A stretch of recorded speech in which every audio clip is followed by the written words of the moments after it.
Welcome to CARICOMP Insider, where high-tech facial recognition meets real-world intelligence.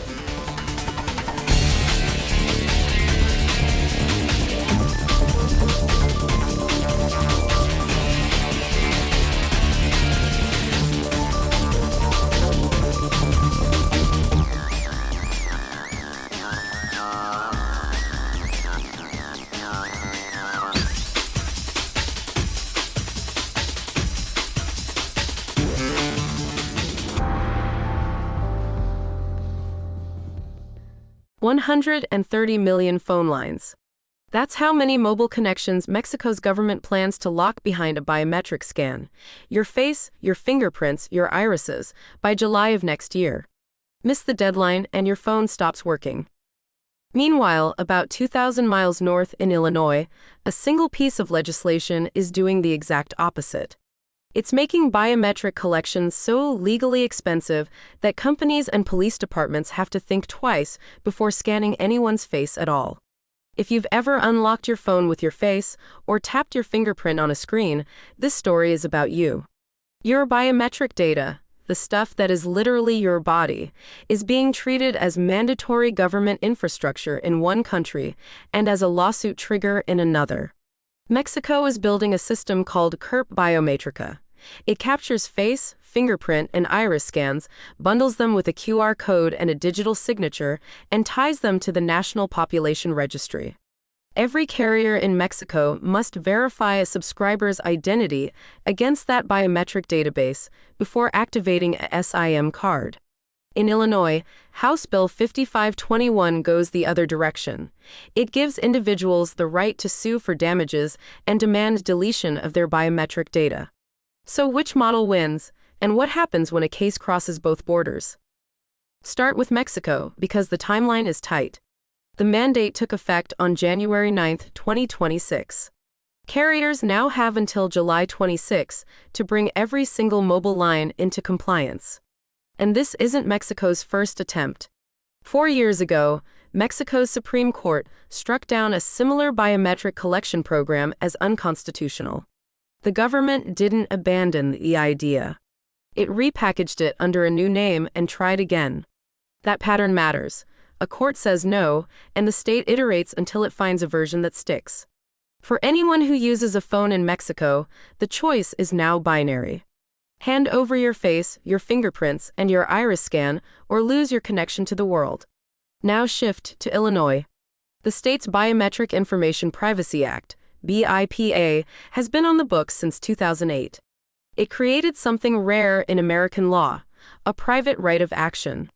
That means you, as an individual, can sue a company that collects your biometric data without your consent.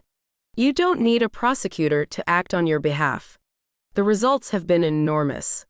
Facebook paid $650 million in 2021 to settle claims over its photo tagging facial recognition system.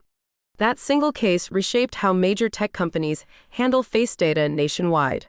BIPA doesn't ban the technology outright. It makes the liability so sharp that using facial recognition without airtight consent becomes an economic gamble. House Bill 5521 would push that even further. It would let individuals sue for violations, authorize the Attorney General to enforce the rules, and require companies to delete biometric data on demand. But the opposition has been fierce. According to Reclaim the Net, police and their allies filed 227 formal witness slips against the bill. The number of slips in favor? 1. 227 to 1. That ratio tells you how much law enforcement feels is at stake. And they have a case to point to.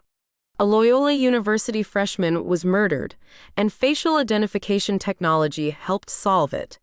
That case was introduced to legislators just hours before the sponsor pressed forward with the ban bill.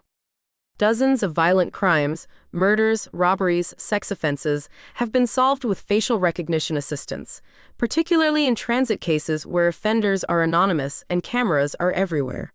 That's real. But so is this. Facial recognition technology is demonstrably inaccurate in documented cases. People have been held for hours based on system errors. The technology performs worse against communities of color. The question was never whether facial recognition can solve crimes. It can. The question is whether the legal structure should force the people using it to prove they're using it accurately and with oversight. And this isn't just a two-country story. South Africa's Revenue Service just unveiled what it calls Modernization 3.0. It's a digital overhaul that assigns every taxpayer a unique digital identity secured by biometric and two-factor authentication. That makes South Africa one of the first major tax administrations in the world to require biometric ID as the primary way taxpayers interact with the government. Want to file your taxes? Scan your face. 3 countries, 3 systems, 3 completely different assumptions about who owns your body's data. The instinct is to see this as a simple split: privacy versus surveillance, freedom versus control. But the paradox runs deeper. Illinois-style liability regimes, where lawsuits carry penalties of up to $5,000 per violation, actually push the technology to get better. Higher accuracy, stronger consent protocols, cleaner documentation. Countries that mandate biometrics by default may get speed, but they skip the oversight that makes the data trustworthy in the first place. So, same technology, opposite rules. Mexico says you must give the government your face to keep your phone. Illinois says collecting your face without permission could cost a company millions. South Africa says your tax return now requires your fingerprint. Whether you're an investigator managing evidence across borders or someone who just scanned your thumb to open an app this morning, the rules governing your body's data are being written right now, in different languages, with different assumptions in real time. The full story's in the description if you want the deep dive. Now you know something most people in this industry don't. Use it.